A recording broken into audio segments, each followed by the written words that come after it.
On est présentement cette semaine de fin août 2015 à l'ENAP, à l'École nationale d'administration publique à Montréal, où est organisée une école d'été sur la question de la participation dans les actions publiques à l'égard des jeunes. Cette idée de la participation, elle est un peu transversale et très d'actualité, à la fois pour bien comprendre pourquoi les jeunes eux-mêmes participent ou ne participent pas, à la fois pour comprendre comment dans les différents services sociaux, la protection de la jeunesse, les organismes communautaires ou dans les politiques publiques, on fait de la place aux jeunes ou on ne fait pas de la place aux jeunes. C'est une formule privilégiée, surtout pour les étudiants de 2e et 3e cycle, d'avoir un cours dans une période très intense, mais avoir la possibilité d'avoir des experts divers. Ce n'est pas un cours traditionnel. On a voulu absolument développer une école d'été où, dans le processus lui-même, la question de la participation elle-même, elle est intégrée. Parce qu'une chose qui est claire, c'est d'avoir une école d'été sur la participation où les gens restent passifs, c'est pas de bon sens. Alors, c'est ça qui est difficile aussi, c'est de le faire walk your talk, le faire participer. Alors, j'espère que ça va aller, mais on va voir.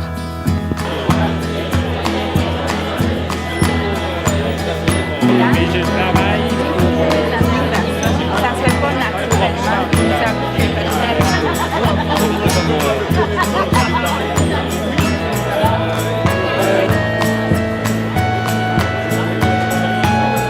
Dans un premier temps, je vais vous demander d'essayer d'écrire un terme qui définit pour vous le mieux la participation.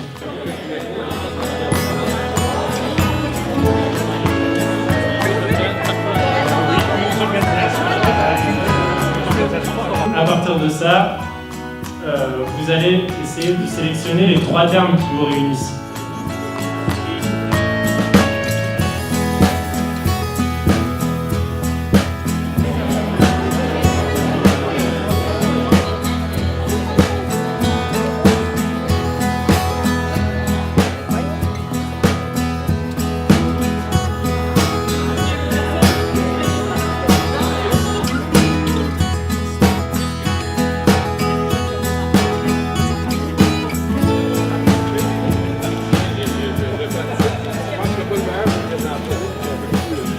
Comme façon de lancer ce chantier-là, c'est de définir premièrement des objectifs avec les jeunes. Ça veut dire aussi de reconnaître la valeur de leur contribution et de leur jugement. Le mot écart nous a ralliés dans le sens où on disait les jeunes donc n'ont pas le même bagage, ne vivent pas dans les mêmes milieux, dans le même milieu familial, dans les mêmes environnements, dans les mêmes voies pays. Et donc, dans chacune de ces situations-là, il y a des écarts qui existent. L'autre défi, c'est savoir partager le pouvoir entre les jeunes et les adultes.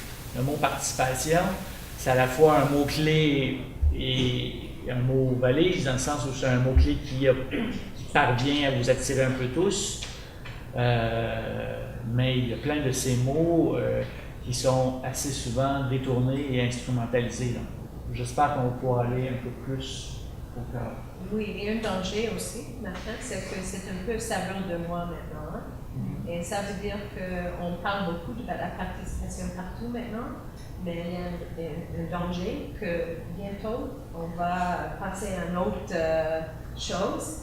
Et on doit prendre le temps de vraiment implanter les principes dans toutes les structures qu'on a. Et ça, c'est un processus assez difficile, assez long et complexe.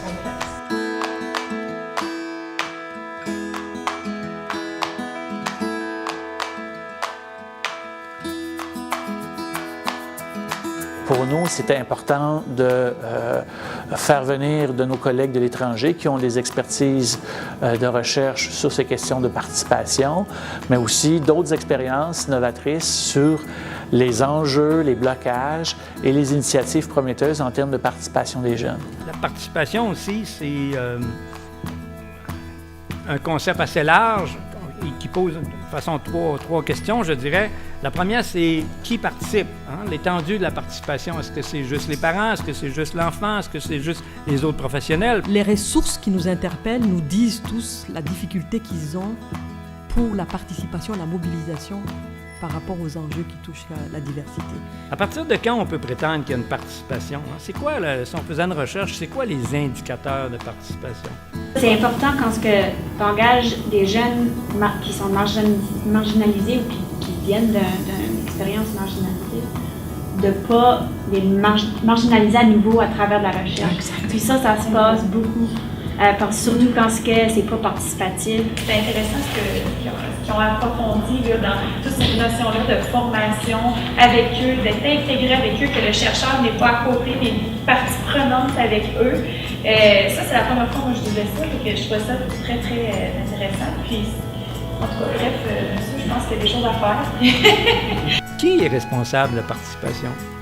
Est-ce que c'est le jeune? Est-ce que c'est le professionnel? Est-ce que c'est l'organisation? Est-ce que c'est le législateur? Parce qu'on voit que le législateur fait des efforts, notamment dans la loi, pour dire qu'il faut donner la parole aux parents, donner la parole aux jeunes. C'est sûr que dire il faut donner la parole, c'est pas bien compliqué, là, c'est un grand principe, mais jusqu'où le législateur peut aller là-dedans?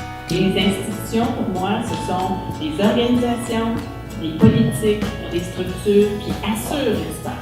Les politiques sont mises en œuvre par des intervenants, par des professionnels, donc comme parfois même l'esprit pourrait être là, mais dans la pratique, c'est autre chose. La question de la participation des jeunes est souvent restreinte à celle de la participation politique.